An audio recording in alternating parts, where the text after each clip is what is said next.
아멘. 오늘은 5번째 시간입니다. 우리 예수님께서는 믿는 자의 삶을 좁은 문과 좁은 길이라고 말씀하셨습니다. 마태복음 7장에 말씀하셨죠. 나아가 이 좁은 길은 어떤 특징이 있냐면 협착하고 험한 특징이 있습니다. 더 나아가서 이 길은 사람들이 자주 왕래하는 길이 아니라고 하였습니다. 다시 말해 어려운 길이라는 것을 이렇게 좁은 문과 좁은 길이라고 호칭하신 겁니다.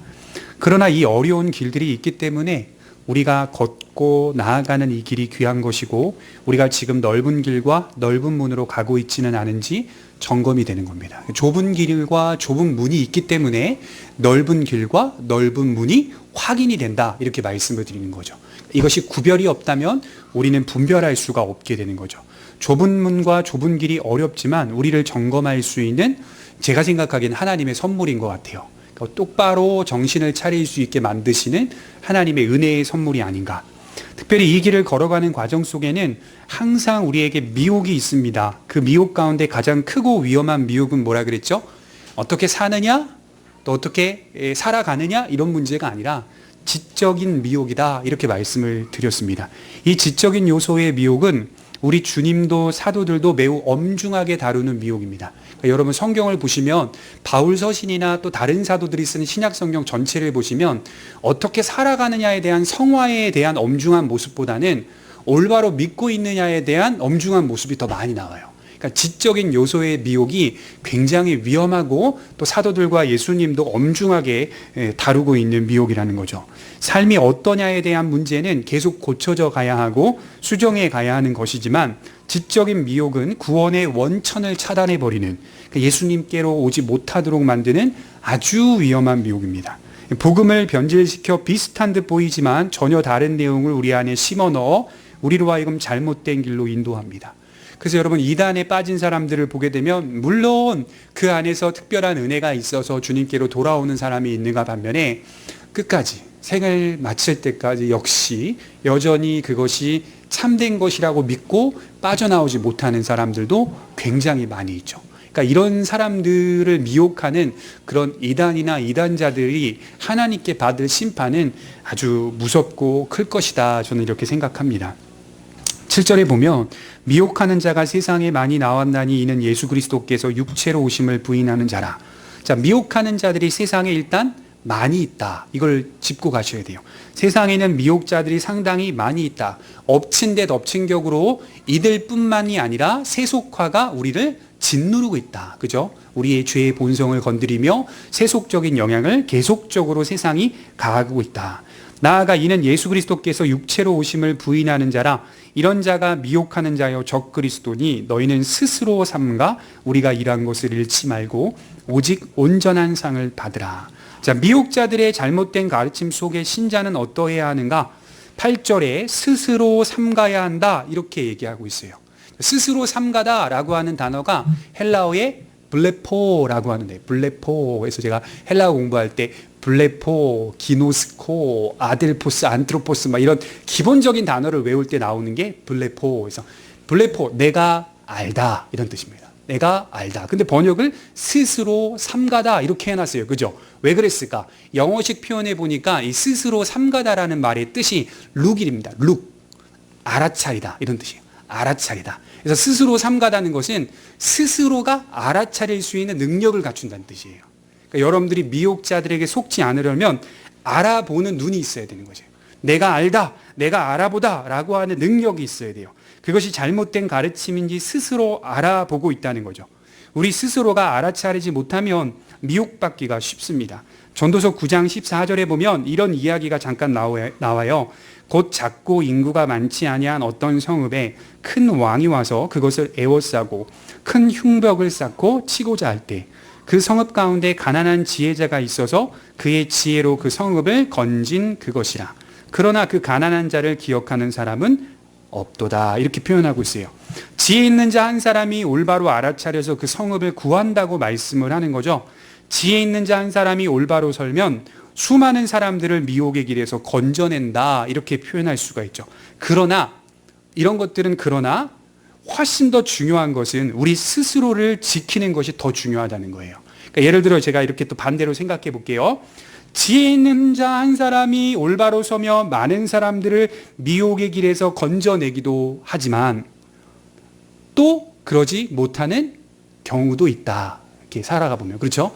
꼭 지혜 있는 자 한 사람이 많은 사람들을 다 건져내지 못하는 경우도 있다는 거예요. 그래서 이런 경우도 있고 저런 경우도 있으니까 이거보다 훨씬 더 중요한 건 스스로가 알아차리는 지혜를 가져라. 이렇게 표현하는 거죠. 스스로가. 누군가에게 도움을 주려고 하는 것은 2차적인 일이고요. 내가 스스로가 그런 능력을 확보하는 것이 훨씬 더 중요한 시급한 문제다. 이렇게 말씀을 드리는 겁니다. 그렇다면 저것이 미혹이라는 사실을 알아차리기 위해서 우리는 어떻게 준비해야 할까요? 두 번째 주제가 사도들이 일한 것을 잃지 말라. 이것도 8절에 나오는 내용이죠. 자, 목사가 말씀을 아무리 잘 전하는 것 같아 보여도 전한 그 말씀이 예수님이 세우신 사도들의 가르침과 다르다면, 일치하지 못한다면 그것은 지금 잘못된 길로 가고 있는 겁니다. 그러니까 목사도 어디에 의존하죠? 사도들을 의존해야 돼요. 사도들이 전한 그 복음의 일치성을 잘 가고 있는지를 점검해야 돼요. 목회자가 말씀을 전하는 것은 반드시 우리 주님과 그것을 해석해내어 가르쳐 주었던 사도들의 가르침과 일치해야 됩니다. 제가 팁을 하나 드리자면 성경을 읽을 때 복음서에 누가 주된 중심 인물이죠? 복음서.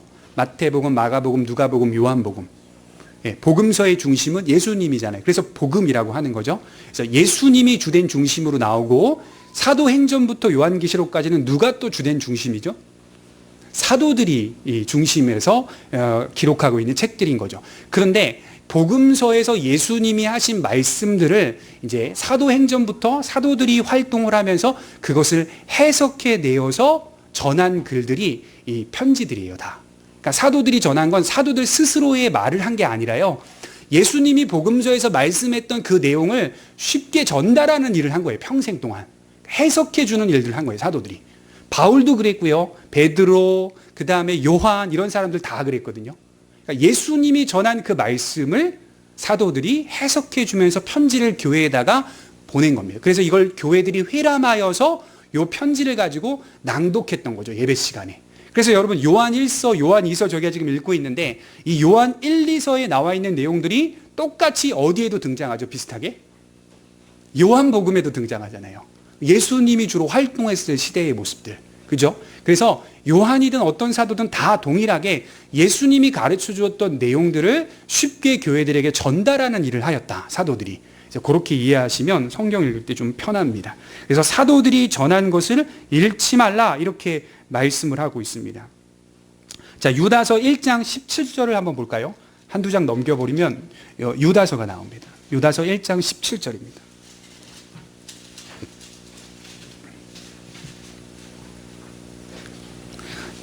마지막 유다서 마지막 구절에 갈수록 훈계와 권면이 나오는데 17절 우리 한번 읽어볼게요. 시작. 사랑하는 자들아, 너희는 우리 주 예수 그리스도의 사도들이 미리 한 말을 기억하라, 이렇게 표현하고 있어요.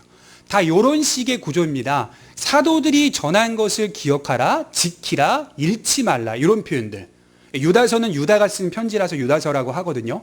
그러니까 다른 편지들이 다 이렇게 사도들이 전한 가르침들을 다 일치할 수 있도록 배워가라, 이렇게 말씀을 하는 겁니다.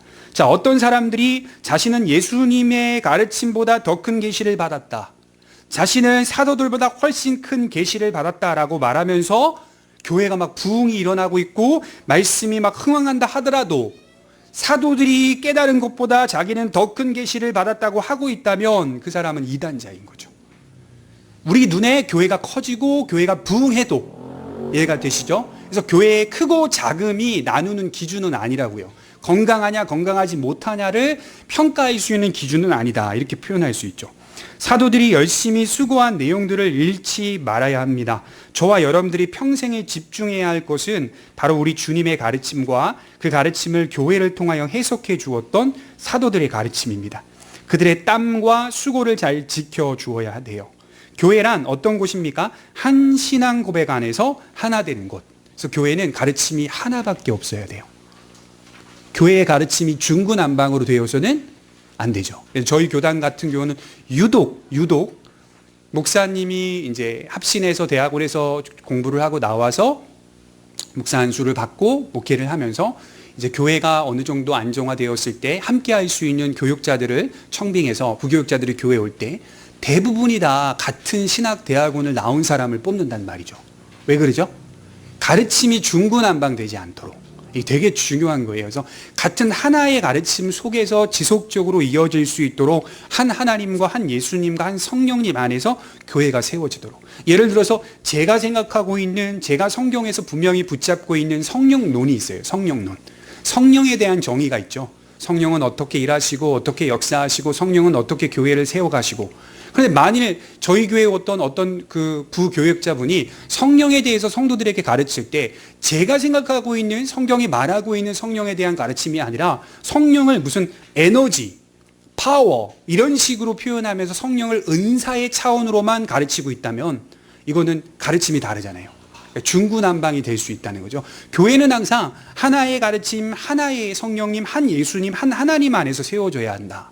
그래서 여러분 바울이요, 갈라디아 교회, 로마 교회, 데살로니가 교회, 에베소 교회, 골로새 교회 다 방문해서 바울의 영향으로 교회들이 세워지는데 문제는 뭐냐? 바울이 그 교회를 떠나게 되면 어떤 일이 생기죠?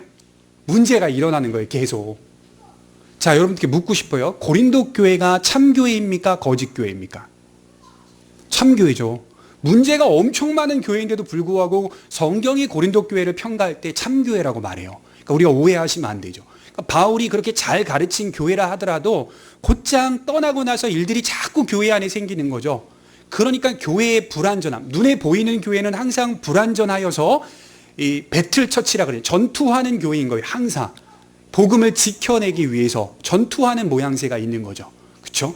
그렇지만 중요한 건 뭐냐? 바울이 나중에 어떤 교회에 들려서 복음을 전하고 교회가 세워지고 나가서 문제가 세워졌을 때 바울이 잘 배우고 잘 가르침을 받은 디모데 같은 사람들 아시죠? 디모데뿐 아니라 아볼로나 이런 믿음 안에 들어온 사람들은 교회 속으로 파견을 막 해요. 그죠? 왜 그렇죠? 하나의 가르침으로 교회가 건강하게 서게 하기 위해서. 그래서 바울이 분명하게 바르게 세워진, 바르게 가르침을 받은 사람들을 또 다른 사도들을 세워서 에베소 교회, 디모데에게 맡기죠. 디모데야, 에베소 교회를 맡긴다. 디모데가 신실하게 에베소 교회를 잘 지도해 주었다. 그래서 수많은 가르침들이 생기면 위험한 겁니다. 자, 현실을 돌아보면 너무나 많은 가르침들이 우후죽순 생기고 있습니다. 이것은 그 가르침이 모호해서가 아닙니다. 자, 성경을 봐봐. 여기 모호하잖아. 여기 애매하잖아. 그러니까 사람들이 전혀 다른 해석을 다 내놓고 있지. 이건 성경을 잘못 보고 있어서 그래요. 성경을 잘 보면 하나의 맥락으로 계속 흘러가고 있다는 것을 알아요. 그게 뭐죠? 하나님의 은혜, 그리고 인간의 책임. 하나님의 은혜가 인간의 책임을 덮고 있는 구조. 여호와의 날개가 그 날개 아래에 모인 연약한 인간들을 덮어가는 구조. 그렇죠? 그런데 여호와의 날개보다 그걸 뛰어넘어 인간의 반응이나 책임들을 여호와의 날개를 덮어버리는 인간의 공로를 쌓아가는 이상한 가르침. 우후죽순 이상한 가르침들이 계속 생겨나고 있습니다. 이것은 타락한 본성 때문이에요. 인간이 하나님이 말씀하시는 데까지만 가고, 하나님이 더 가라 하시면 더 가고 멈추라 하시면 더 멈추자라고 하는 종교개혁자들의 가르침에 그대로 따라가는 게 아니라 우리는 더 간다 이렇게 표현하는 거죠. 그래서 실제로 19세기 넘어오면서 독일에서 고등비평이라고 하는 학문이 이제 막 시작하게 됐는데, 이 고등비평은 어떤 학문이냐? 성경을 도마 위에 올려놓고 난도질하는 학문이었어요. 도마 위에 올려놓고 이제 성경책을 찢는다 이런 건 아니고요. 내용들을 난도질한다. 예수님이 가르친 내용들. 그래서 실제로 그들이 주장하는 거 뭐 E문서, A문서, P문서, J문서 막 갖다 붙이기 시작했어요. 학문적으로. 그러면서 복음의 유일성과 복음의 참됨을 막 부인하기 시작하고, 거기서부터 나왔던 것이 이건 전설이다 또는 설화다, 이건 신화다, 이런 말들이 막 나오기 시작한 거예요. 그러니까 성경의 권위는 계속해서 떨어지기 시작한 거죠. 그러나 이러한 타락한 본성이 이런 가르침을 만들어내고 있다는 것을 여러분들이 기억하셨으면 좋겠습니다. 그래서 신자는 정통 기독교 안에서 신앙생활을 하도록 애를 써야 합니다. 여러분 미국에 가보면 프린스턴 신학교라고 있어요. 프린스턴 지금은 프린스턴 유니버시티, 그래서 대학교예요. 프린스턴. 그래서 미국의 명문대학교 8개를 꼽으라 하면 거기에 프린스턴이 나와요. 어떻게 보면 예일보다도 더 명성이 있다라고 말하는 학교예요. 프린스턴이. 근데 프린스턴이 처음에 신학교로 출발했어요. 그래서 누가 시작했냐면 메이첸이라고 하는 학장이 프린스턴 신학교를 만들었어요. 그 당시만 해도 프린스턴 신학교가 복음적이고 개혁주의적인 신학 안에 똘똘 뭉쳐 있었는데 여기에 이제 세속적인 옷을 입은 신학자들이 들어오면서 프린스턴 신학교를 다 바꾸어 버렸어요. 그러면서 프린스턴이 타락하고 부패하여 여기에 남아 있었던 이 장로교회 신학자들이 튀어나와서 학교를 하나 세웠는데 그게 필라델피아의 웨스트민스터 신학교예요. 지금도 현존하고 있죠. 지금은 프린스턴이 아예 다른 노선을 선택하고 가고 있어요. 이렇게 사람이 자꾸 바뀌고 있는 거죠. 변질시켜 놓고 있는 거죠. 그러니까 우리가 복음을 지켜내는 것이 굉장히 중요하다는 것을 알 필요가 있습니다. 그 교회가 큰가 작은가 이건 문제가 아닙니다. 물론 성도들의 입장에서는 문제가 될 수도 있겠죠. 그러나 성경적으로 보면 이게 그 큰 문제는 아니에요. 장로교회가 건강한가 아닌가, 어떤 교회가 건강한 교회인가 아닌가를 나누는 기준을 뭘로 제가 볼 때는 측정할 수 있냐면 그 교회가 사도적인 가르침으로 충실한가. 저는 이렇게 생각이 들어요. 이렇게 정의를 했어요. 내가 다니고 있는 교회 안에 사도적 가르침을 전하고 나눌 수 있는 성도들이 얼마나 되는가. 당연히 목사는 당연하죠. 목사는 그래야죠. 그런데 목사만의 문제가 아니라 교회가 목사 하나 빠지고 나선 우왕좌왕 돼버리면 이건 건강한 교회가 아니에요.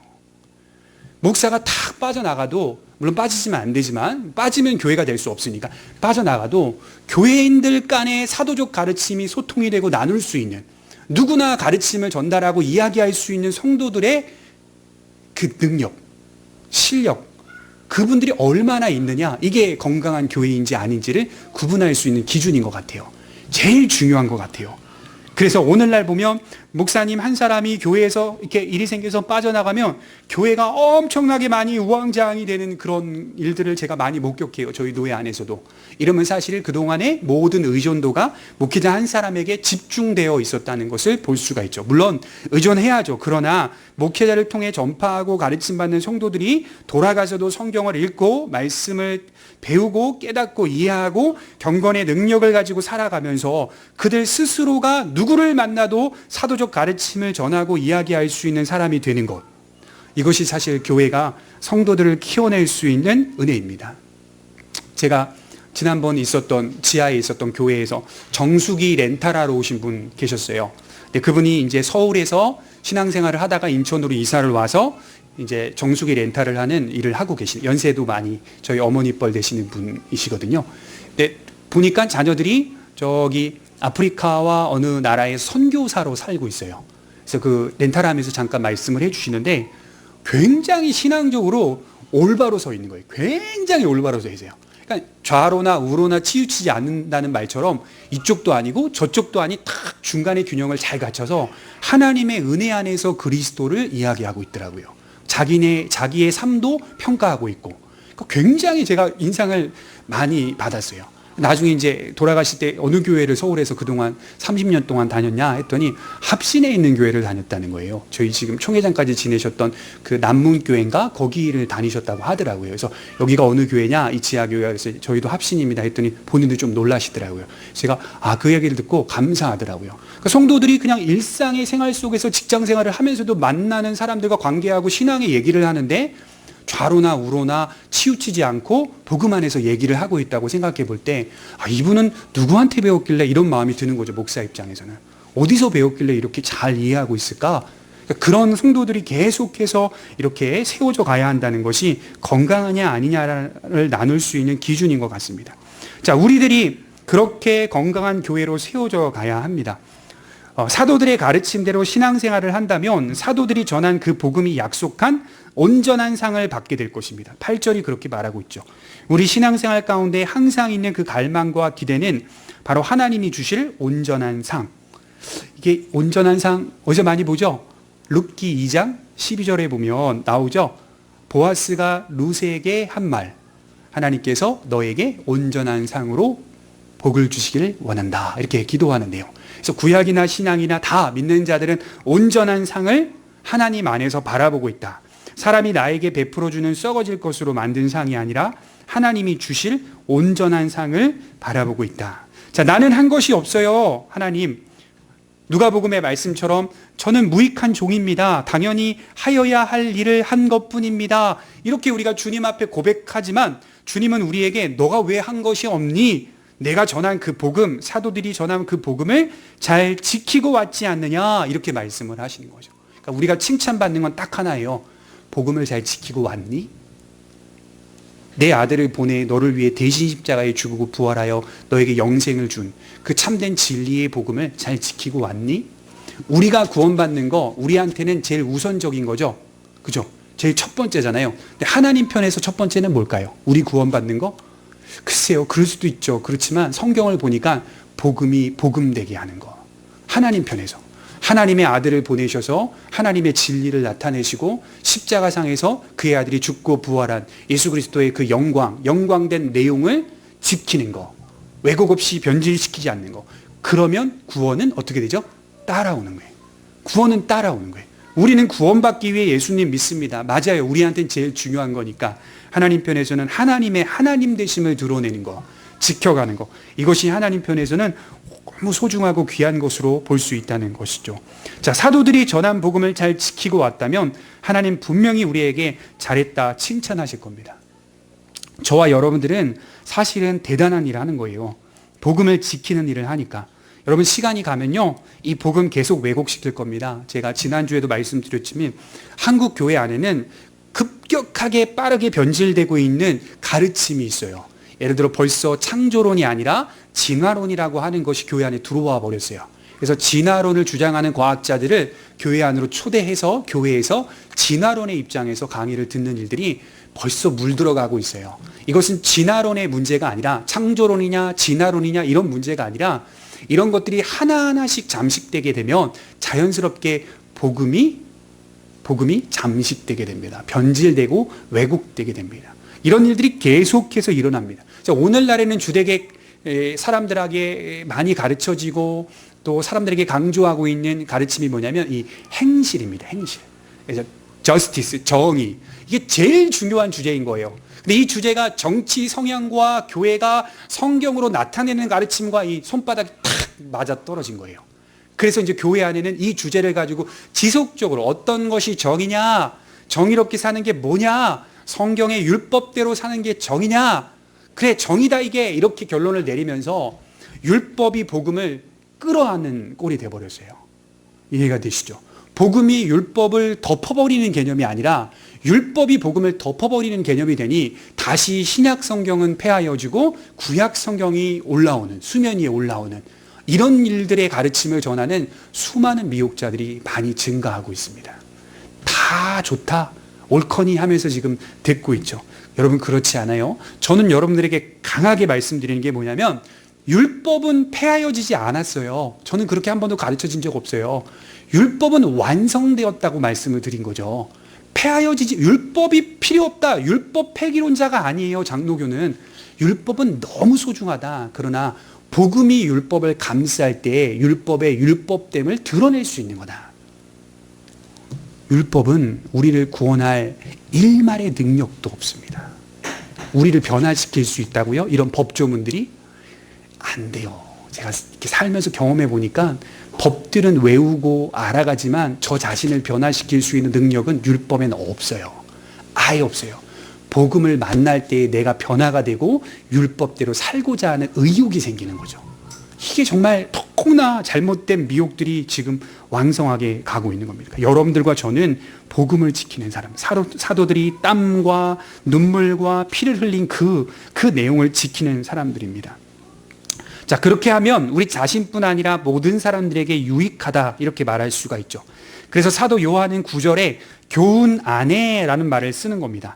9절에 보면 지나쳐 그리스도의 교훈 안에 거하지 아니하는 자는 다 하나님을 모시지 못하되 교훈 안에 거하는 그 사람은, 자, 교훈 안에 두 번이나 나오죠. 이 교훈 안에라는 말을 직역해 보면 그 교훈 안에라는 말입니다. 막연한 교훈이 아니라 그 교훈, 그 복음 안에 거한다는 말을 하는 겁니다. 바울은 로마서에서 이렇게 말했어요. 9절에 내가 그의 아들의 복음 안에서. 그 교훈 안에라는 말은 무슨 말이죠? 내가 그의 아들의 복음 안에서. 같은 말을 지금 쓰고 있는 겁니다. 복음을 말하면서 복음이 곧 누구의 복음이라고요? 그의 아들의 복음 안에서 이렇게 표현을 하는 겁니다. 예수님의 복음을 말하는데요, 참된 사람이요 참된 하나님이시라는 이 복음 안에 머물러 있는 것이 우리의 사명입니다. 이 복음 안에 계속 머물러야 할 이유는 무엇일까요? 우리가 왜 계속 이 복음 안에 머물러야 할까요? 그 이유는 요한식 표현으로 제가 이렇게 이해를 해보면 복음이 온전히 완성되지 않았기 때문입니다. 그러니까 이제 이렇게 표현하면 또 오해가 생길 수가 있겠죠. 목사님이 복음이 완성이 안 됐대. 여러분, 그럴 만한 이유가 있어요. 왜 그런가? 문장을 살펴봤더니 이 복음 안에 계속 머물러야 할 이유를 이렇게 표현하고 있어요. 7절에 미혹하는 자가 세상에 많이 나왔나니 이는 예수 그리스도께서 육체로 오심을 부인하는 자라. 이런 자가 미혹하는 자요 적 그리스도예. 자, 육체로 오셨음을 부인하는 자라고 과거 형태로 쓴 게 아니라 예수님이 과거에 오셨습니까? 지금 오셨습니까? 과거에 오셨죠? 요한이 지금 이 편지를 쓸 땐 예수님이 왔다가 부활하고 승천하신 상태니까 요걸 문장대로 표현하자면 과거 형태로 써야 돼요. 예수 그리스도께서 육체로 오셨으니 이런 표현을 써야 돼요. 오셨으니. 그런데 요한이 썼던 이 문법의 형태를 보면 현재사, 현재 분사 형태로 기록해 놨어요. 이는 예수 그리스도께서 육체로 오심을 부인하는 자라. 마치 앞으로 오실 것 같은 표현을 쓰고 있어요. 왜 이런 표현을 쓸까요? 요한이 볼 때에는 예수님의 복음은 온전히 완성되지 않았다로 보는 거예요. 왜? 예수님의 초림이 있었고 남은 게 뭐죠? 예수님의 재림이 있었기 때문에 이 표현을 쓰는 거죠. 아직 복음은 진행형이다. 이렇게 진행하고 있다, 남아있다, 이 표현을 쓰는 거죠. 예수님의 성육신은 초림만에 해당하는 일이 아니라 육신으로 다시 오실 그의 재림까지 포함하여 말하는 것이다. 그래서 여러분, 성육신은 초림만이 해당되는 게 아니라 어디까지 해당된다고요? 재림. 자, 예수님 재림하십니다. 예수님 어떻게 오시죠? 영혼이 둥둥 하늘에서 떠다니면서 내가 왔다. 휴거 옛날에 영화 그 감독 찍은 거 보니까 휴거 영화에서 하늘에서 내가 왔다 다다다다 이러면 막 사람들이 휙휙 막 농사 짓다가 휙휙 막 올라가고 막 이렇게 했어요. 그리고 막 목사님 안 올라가고 막 설교하는 중에 다 올라가는데 목사님은 안 올라가고, 어렸을 때 얼마나 재밌었는지 몰라요. 왜 목사님은 안 올라가나? 안 올라가고 있어요. 안 올라가는 분은 나중에 이제 탄압을 받고 핍박을 받아서 666표를 안 찍으면 천국 가는 거예요, 그때. 그래서 나중에 이제 그 영화 결말에 목사님이 끝까지 핍박받으면서 666표 안 찍어, 666 안 찍어 하다가 이제 막 배가 고프고 마트에 가도 666표 막 찍어야 음식 살 수 있고 하니까 안 찍다가 결국에는 이제 배가 고파서 죽어서 천국에 갔어요. 영화의 마지막 결론은. 그거 아니라고요. 그런 휴거를 말하는 게 아니에요. 예수님께서 하늘에 승천하시고 하늘에서 재림하실 때 그때 예수님의 모습은 막 영혼이 떠다니는 그런 모습이 아니라 몸을 입고 오세요. 너희가 본대로 다시 오리라. 그러나 그 몸은 예수님이 초림하셨을 때의 몸이 아니다. 신령한 몸으로, 완전한 몸으로 다시 오셔서 부활케 하신다. 우리를 부활케 해서 영생으로 인도해 가신다.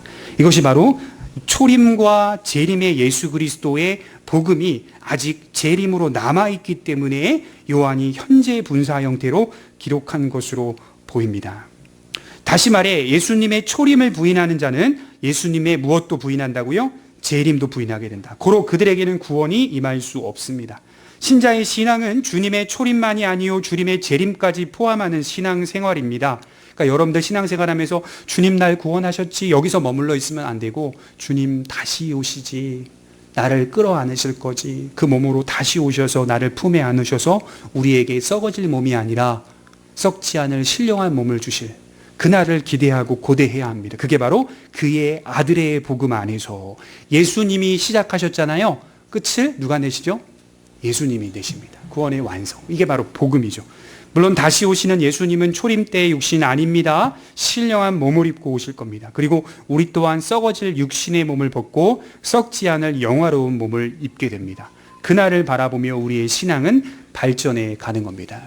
제가 요새 토마스 보스턴의 생애와 사역이라는 책을 이렇게 읽고 있는데요. 16세기의 사람이에요. 토마스 보스턴. 이제 이 분이 살았던 삶의 족적들을 이렇게 읽으면서 이런 스코틀랜드에서 살았던 사람이든지 잉글랜드, 영국에서 살았던 사람이든지 네덜란드나 이런 아주 훌륭하게 프랑스나 훌륭한 신앙생활을 했던 그 당시의 사람들은 다 공통점이 예수님의 재림을 기다리면서 복음을 지켜내고 있더라고요, 보니까. 그리고 그 나라에 대한 소망과 기대가 있기 때문에 현실 속에서 믿음을 충실하게 이렇게 지켜가고 있는 것을 공통점을 좀 발견하게 되더라고요. 그러니까 우리가 그런 그 믿음의 그 기대가 없다면 우리의 믿음은 항상 뒤처지고 항상 힘들고 항상 게을러지게 됩니다. 그러나 우리를 다시 일으킬 수 있는 힘은 여기가 아니라 그곳에서 영원히 지속될 영원한 생명이 우리 앞에 놓여 있고 주님이 우리를 끌어안을 거라는 소망, 그 소망이 있으면 또 잠깐 지쳤다가 또 일어나고 우리가 가야 할 길들을 잘 걸어갈 수 있는 분별력을 허락해 주는 겁니다. 바라기는 우리 고백교회 성도님들 이 지적인 요소의 미혹을 조심하시기 바랍니다. 기도하도록 하겠습니다.